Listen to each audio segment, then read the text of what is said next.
अमावस्या को किसी व्यक्ति के जीवन में खो गया, कर्जे में डूब गया, कर्जा बहुत हो गया, पैसा चले गया, गाड़ी चली गई, मकान चले गया, सब गिरवे रखा गया, सब कुछ समाप्त हो गया, उसको प्रत्येक अमावस्या को घी का दीप किसी भी पेड़ के नीचे, ये 5 वृक्ष बताए हैं पितृभाव के, उन 5 वृक्ष में से कहीं पर भी बड़, पीपल, आंवला, शमी, बेलपत्र आदि 5 वृक्ष में से किसी भी वृक्ष के नीचे प्रज्वलित करे और काम ना करे, उसका कर्जा चूकता ही है, चूकता। तो पहला चंदन बाबा के शिवलिंग पर, दूसरा गणेश जी पर चंदन की उंगली, तीसरा षडानंद कार्तिकेय पर चंदन की उंगली, चौथा अशोक सुंदरी पर चंदन की उंगली, 5वां जलाधारी पर चंदन की उंगली, छठा जो शिवलिंग का जल बह रहा है इसके ठीक विपरीत की ओर चंदन की उंगली, और 7वां चंदन नंदी के मस्तक के ऊपर जो 2 सींग लगे रहते हैं उस पर चंदन की उंगली। ये कब लगाई जाती है? या तो अमावस्या के दिन आपको लगता है कि हमारे पूर्वजों का उद्धार नहीं हुआ, हमारे पूर्वजों का कल्याण नहीं हुआ, कहीं अधोगति में कोई चला, अमावस्या है, शाम के समय घी का दिया नदी के घाट पर, तालाब पर, कुएं पर। शहरों में अगर नदी तालाब नहीं है तो आपके घर में जो मटका है, हंडा है, शहर वालों, गांव में अगर नदी तालाब हो, अपने शहर में हो तो वहां लगाओ, और अगर नदी तालाब नहीं हो तो पानी का जो हंडा मटका रसोई घर में होता है, अमावस्या के दिन शाम को वहां भी दिया लगा सकते हो। अगर नहीं है नदी तालाब बावड़ी कुआं तो, अगर है तो वहां जाओ, नहीं हो तो वहां पर लगाओ। अमावस्या है, शिव की निंदा करता है, भगवान शंकर या भगवान शंकर के भक्त की अगर कोई निंदा करता है, शिव महापुराण की कोई निंदा करता है, आखिरी का उसका शरीर बहुत बेकार हो जाता है। शरीर इतना बुरा हो जाता है कि घर के लोग भगवान से प्रार्थना करते हैं कि इसको उठा लो, गतरा मत रखो इसको संसार। शिव निंदा, शिव की निंदा जो करता है आखिरी में उसको भोगना पड़ता है। आप कथा में नहीं जा सकते, मत जाओ। किसी को ये मत कहो कि शिव पुराण सुनकर क्या करोगे, क्यों इनके चक्कर में पड़े हो, क्यों क्या करना, शंकर जी की कथा से क्या मतलब है, आए को जा रहे हो, क्या मतलब है, क्या रखा है शिव पुराण में, क्यों शंकर जी के मंदिर में 1 लोटा जल चढ़ाना। शिव की निंदा करने वाले की गति आखिरी में ऐसी हो जाती है, आखिरी में उसको भोगना पड़ता है।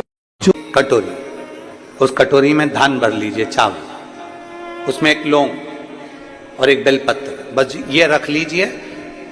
जो हंडा होता है, घर में पानी का मटका होता है, पितरों का जो स्थान होता है जहां पानी पीते हैं अपन, मटका, हंडा, टंकी, बाल्टी, जो भी हो। आजकल तो लोग आरओ लगा लिए हैं तो नीचे भी तुम मटका रखते होगे, हंडा रखते होगे, टंकी रखते होगे, उसी के पास में वो कटोरी रख दीजिए। 14 की रात्रि, अमावस्या के दिन उस कटोरी का चावल, बेलपत्र, ये सब शिव मंदिर के अंदर आप कोई भी एक स्थान पर, कोई दोने के अंदर रखकर या कागज के अंदर रखकर, शिव स्थान पर, शंकर के मंदिर में शिवलिंग को केवल स्पर्श कर कर जमीन पर ही उसको एक कागज में या दोने में, उसको जहां जलाधारी होती है वो जलाधारी के पास में गणेश वाले स्थान पर अन्न रखते हैं। जब हम चावल और 1 बेलपत्र और 1 लौंग जो रखते हैं वो हम गणेश जी वाले स्थान के साइड में रखते हैं, नीचे की ओर रखते हैं। छोटी सी चित मानस में एक बात सुनी होगी कि रावण प्राणों को जब त्याग रहा था तो उसने लक्ष्मण जी को 3 उपदेश दिए। कितने उपदेश दिए हैं? किन्ने भेजा था लक्ष्मण जी को रावण के पास? भगवान श्री राम। उसका सबसे पहला उपदेश कौन सा था? रावण ने मरने से पहले 3 बातें बोली लक्ष्मण जी के कानों में, और आप सबको मालूम है कि लक्ष्मण जी ज्ञान लेने के लिए जब गए थे तो रावण के सिर के पास जाकर खड़े हो गए थे, तो रावण ने मुंह फेर लिया था, ज्ञान नहीं दिया था। लक्ष्मण जी वापिस आ गए थे राम जी के पास में कि ऐसा रावण है, लोग कहते तब विद्वान है, मैं उसके पास गया तो उसने मुंह फेर लिया। भगवान राम जी ने कहा ज्ञान लेते समय सिर पे जाके बैठते हैं कि चरणों में बैठते हैं?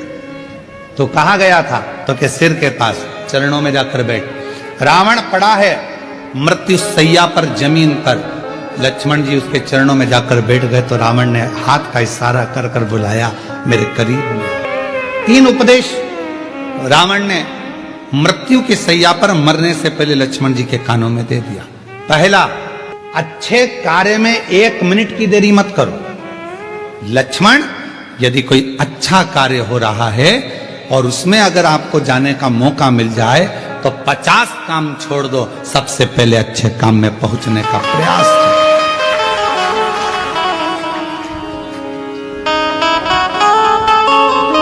अच्छे काम में 1 मिनट की देरी मत करो। अच्छे कार्य में बिल्कुल देरी ना करिए। अच्छा कार्य करने का मौका मिला तुरंत जाइए, भगवत भजन करिए, स्मरण करिए। किसी का भोजन कराने का मौका मिल जाए, किसी को पानी पिलाने का मौका मिल जाए। शिव महापुराण की कथा तो कितनी बड़ी बात कहती है कि किसी को अगर गिलास भी पानी का दिया जाए तो ये वाला हाथ को भी छोड़ा ना जाए, इसको भी टच कर लो।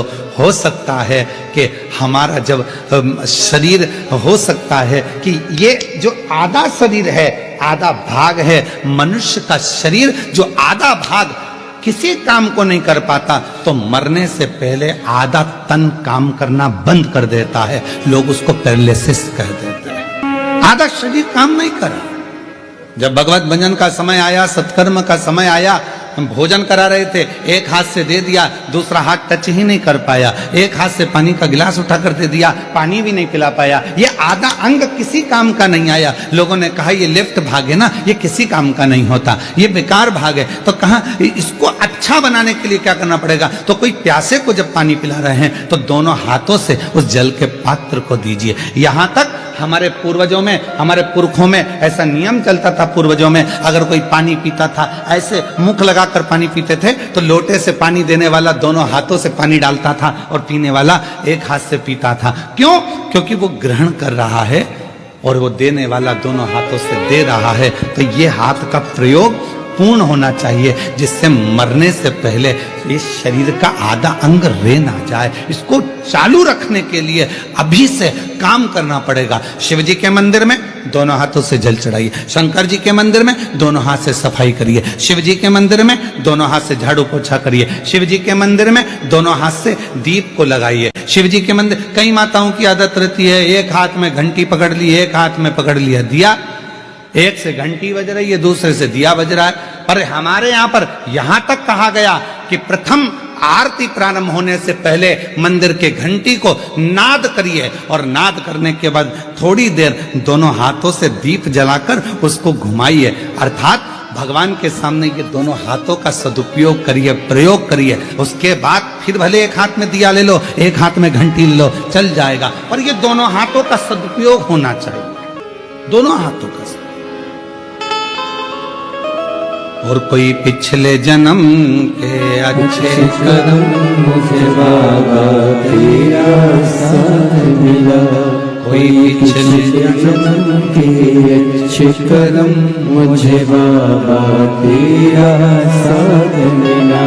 पूर्व का कोई कर्म तो अच्छा कर्म, यहां तक हमारे शास्त्र कहते हैं, कितना सुंदर कहा, एक चावल के दाने को भी अगर शिव जी पर चढ़ाया जाता है तो डब्बे में से, कई माताओं की आदत रहती है डब्बा खुला हुआ है, डब्बा रखा हुआ है, उसमें से एक चावल का दाना उठाया, शिव जी को चढ़ा दिया। शिव महापुराण की कथा कहती है डब्बी में से अगर शिव जी को चावल का दाना चढ़ा रहे हो, पहले डब्बी में से उठाकर अपनी हथेली पर रखो, फिर उस चावल के दाने को भगवान को समर्पित करते चलो, समर्पित करते चलो, फिर करो। ये शरीर आधा ना रह जाए, आधा ना। अब जो हाथ देखकर भी क्या करोगे, दिखा के भी क्या करोगे? ईमानदारी से बोलो, जो किस्मत में है वो तो भोगना पड़ेगा।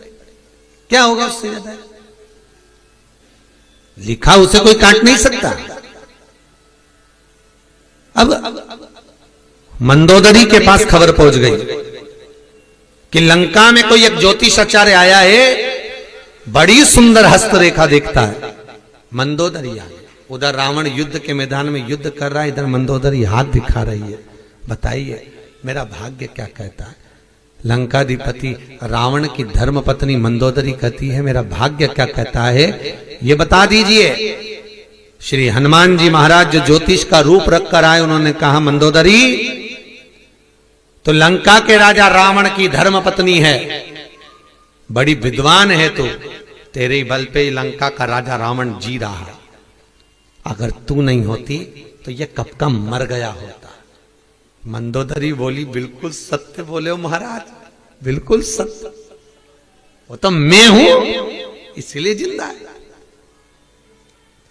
बस तू ही जिंदा रखी है, और तेरे पास में रावण की वो चीज रखी है जिसके कारण रावण नहीं मर रहा। मंदोदरी बोली महाराज जी बिल्कुल सत्य कहा, राम जी में वो प्रबलता नहीं हो सकती जो रावण को मार दे। वो तो मेरे पति लंकाधिपति रावण ने तप करा था, ब्रह्मा जी से वर मांगा था, वर दिया ब्रह्मा जी ने। रावण बोला मैं मरूं नहीं, ऐसे वर दीजिए। ब्रह्मा जी ने कहा ये नहीं हो सकता, तो मेरी नाभि में अमृत दे दीजिए। कहा दिया, सब ने सुन लिया, सब तप कर करके चले गए। रावण थोड़ी देर रुक गया और ब्रह्मा जी से बोला एक वर और दे दीजिए। क्या? मुझे एक ऐसा बाण दीजिए जब मेरी नाभि में वो बाण लगे तब जाकर मैं मरूं, ऐसा बाण मुझे दीजिए। ब्रह्मा जी ने कहा तथास्तु ये ले। ब्रह्मा जी ने वो बाण रावण को दिया, रावण ने वो बाण मंदोदरी को दिया। मंदोदरी ने अपने सोने वाले कमरे में उस बाण को दीवार में चुनवा दिया। मंदोदरी कहती है रावण को मैं बचाकर रखी हूं। हनुमान जी ने सुना, असली रूप में आए, लंका में पहुंचकर दीवार को तोड़ा, बाण को निकाला, राम जी को दिया, कहा ये मेरा भगत है, इसको मोक्ष देने का काम भी मेरा है, ये बाण भी मेरा है, मारिए। अब जाएगा, अब जाएगा। तब जाकर वो मेरे नारायण के हाथ से लंकाधिपति रावण मरा। तब उसको शिव ना चाहे तो कुछ नहीं हो सकता। ऊंचाई की बिल्डिंग लोगों को नजर आती है, 4 मंजिल की बिल्डिंग लोगों को नजर आती है, पर 4 मंजिल के नीचे जो सरिया गया है, 4 मंजिल के नीचे जो खुदाई करी गई है, 4 मंजिल के नीचे जो खोदा गया है, वो नहीं दिखता है। होता है एक कथा आती है बड़ी सुंदर। एक भिखारी सोच लिया मुझे सम्राट बनना है। एक भिखारी ने सोचा मुझे राजा बनना, और चाहे कुछ भी हो जाए मैं राजा बन के रहूंगा, मैं सम्राट बन के रहूंगा। अब भिखारी ने सोचा मुझे सम्राट बनना है, तो किसी ने भिखारी से पूछा कि तुम सम्राट कैसे बनोगे? तो भिखारी ने कहा भीख मांग के। अरे भिखारी, भीख मांगकर कोई सम्राट बनता है क्या? पर मुझे बनना है। भिखारी ने चौराहे के पास में अपनी चादर बिछाई फटी हुई और बैठ गया भीख मांगने के लिए। भीख मांगता रहा, मांगता रहा, मांगता रहा, मांगता रहा। 10 साल, 15 साल, 20 साल, 25 साल, 30 साल, 40 साल भीख मांगता रहा, मांगता रहा, मांगता रहा, मांगता रहा। और एक दिन भीख मांगते मांगते मांगते मांगते मांगते मांगते उसकी अंतिम क्षण आ गया और भिखारी सीता राम हो गया। उसका सम्राट बनने की आशा, उसका राजा बनने की आशा उसके साथ ही मर गई, उसी के साथ समाप्त हो गई। भिखारी मर गया, भिखारी समाप्त हो गया। अब गांव के लोगों ने देखा, नगर के लोगों ने देखा कि भिखारी मर गया। भिखारी का कपड़ा फेंक दिया, भिखारी की चादर फेंक दी, भिखारी का सामान फेंक दिया। अब जिस जगह पर भिखारी सोता था, जिस जगह पर भिखारी पड़ा रहता था चौराहे पर, वो भिखारी ने उस जगह को इतना गंदा करके रखा था, इतना गंदा करके रखा था कि उसमें बदबू आ रही थी। अब बदबू आ रही थी तो उन्होंने तुरंत खुदाई वाले को बुलवाया और खुदाई करने के लिए कहा कि ये जमीन का ये टुकड़ा भिखारी बैठता था, इसमें बदबू आ रही, गंदगी हो रही है, इसने इतनी गंदगी कर दी, इसको उखाड़ दो, इसको फेंक दो, उठा फेंको इसको। बुलाया, जेसीबी मशीन वाले को बुलाया होगा, खड्डा खोदने वाले को बुलाया होगा, और बुलाया गया। और बुलाने के बाद में जैसे ही खड्डा, भिखारी जहां बैठता था, सोता था, उस जगह पर जैसे ही खड्डा खोदा, खोदते से ही भिखारी के नीचे से सोना, पैसा, धन, दौलत ढेर सारी निकली, ढेर सारी। अब इतना सारा धन निकला तो नगर के लोगों ने सोचा कैसा भिखारी है, कैसा भिखारी है। थोड़ा सा अगर नीचे खोद लेता और इतनी सारी दौलत उसे प्राप्त हो जाती तो वैसे ही सम्राट हो जाता। जिंदगी भर भीख मांगते मांगते मर गया, पर खुदाई नहीं करा, खोदा नहीं, और सम्राट बनने का आशा लेकर मर गया। थोड़ा सा खोदता तो उसमें से धन मिल जाता, धन मिल जाता तो सम्राट बन जाता। अर्थात शिव महापुराण की कथा कहती है हम भी ऐसे ही हैं, हम और आप सब एक जैसे हैं। दुनिया से कहते हैं ऐसा कर दीजिए भैया, ऐसा कर दीजिए भैया, हम दुनिया से भीख मांगते हैं।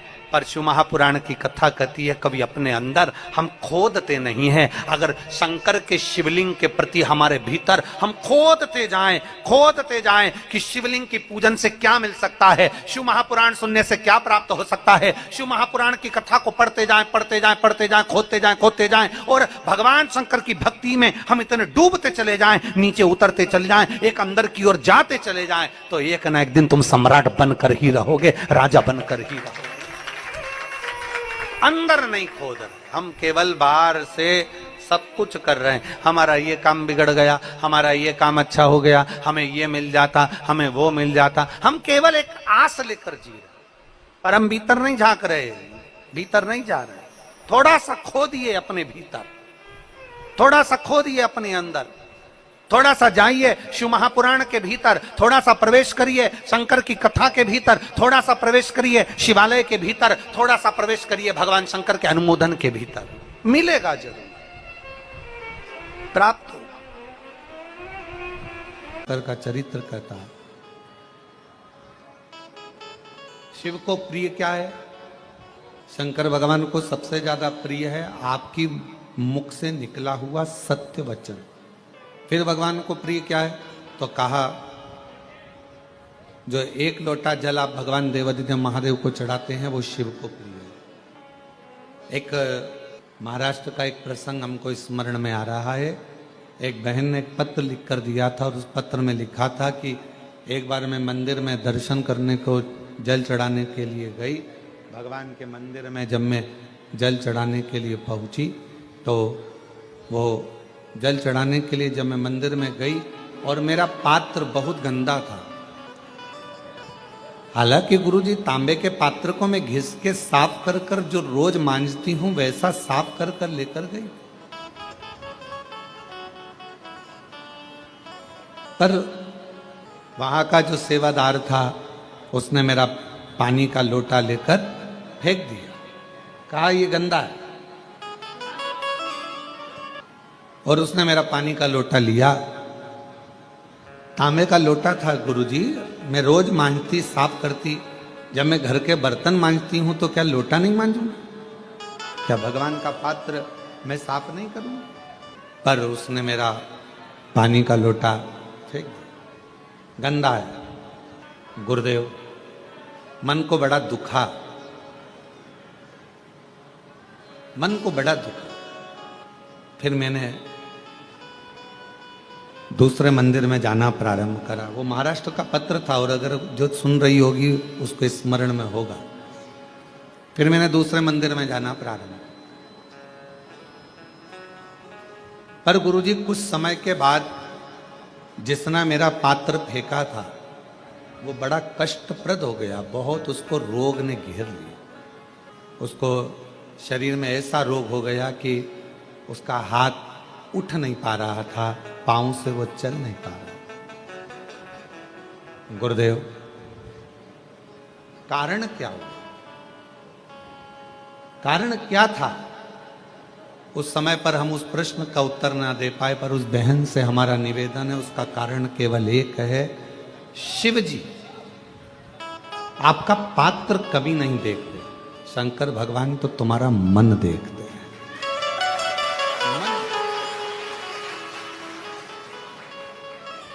अच्छे वस्त्र कौन देखेगा?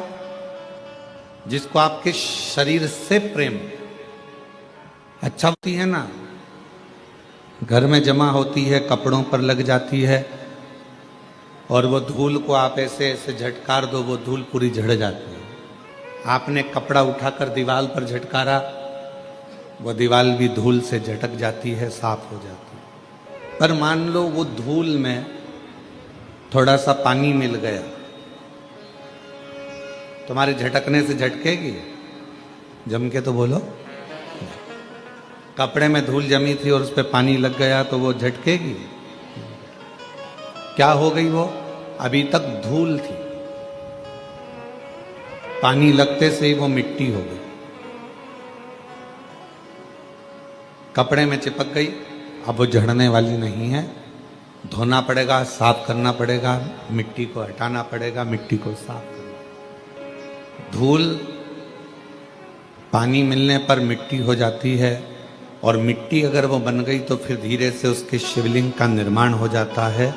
भगवान की कोई गणेश जी की मूर्ति बन जाती है, कोई देवी जी की प्रतिमा बन जाती है, फिर उसका पूजन, उसकी आराधना, उसकी अर्चना हो जाती है। अमावस्या के दिन दोष काल में, प्रदोष के समय पर, प्रदोष काल में शाम के समय पर जाकर किसी भी नदी, तालाब, बावड़ी, कुआं, कहीं ना कहीं जो आपके पास में हो, वहां पर एक घी का दिया, बत्ती का मुंह दक्षिण की ओर कर कर अवश्य जला कर जाना। सारे पितृदोष समाप्त हो जाएगा, सारा पितृदोष समाप्त। अमावस्या के दिन किसी भी जलाशय के पास में, नदी, तालाब, बावड़ी, कुआं, जो आपके शहर में, आपके गांव में, आपके नगर में हो, वहां जाकर लगा दे। अगर नदी, तालाब, बावड़ी, कुआं नहीं है तो पीपल का वृक्ष हो या बेलपत्री का वृक्ष हो या बट का वृक्ष हो, उसके नीचे लगा दो प्रदोष काल में। पर अमावस्या के दिन लगाएं जरूर। क्यों? क्योंकि अमावस्या के दिन पितृ शाम के समय प्रदोष काल में शंकर भगवान का नाम जाप कर कर नदी, तालाब, बावड़ी पर पानी पीने जाते हैं। वहां से जल का आचमन कर कर पितृ अपने लोक को चले जाते हैं प्रदोष काल के समय पर। इसलिए प्रदोष काल में जलाशय के पास में, बावड़ी, कुआं, नदी, तालाब के किनारे पर दिया लगाया जाता है दक्षिण की ओर मुख कर कर बत्ती का, तो पितृ आशीर्वाद देते हुए जाते हैं कि फलो फूलो, आगे बढ़ो, उन्नति करो, तरक्की करो। ये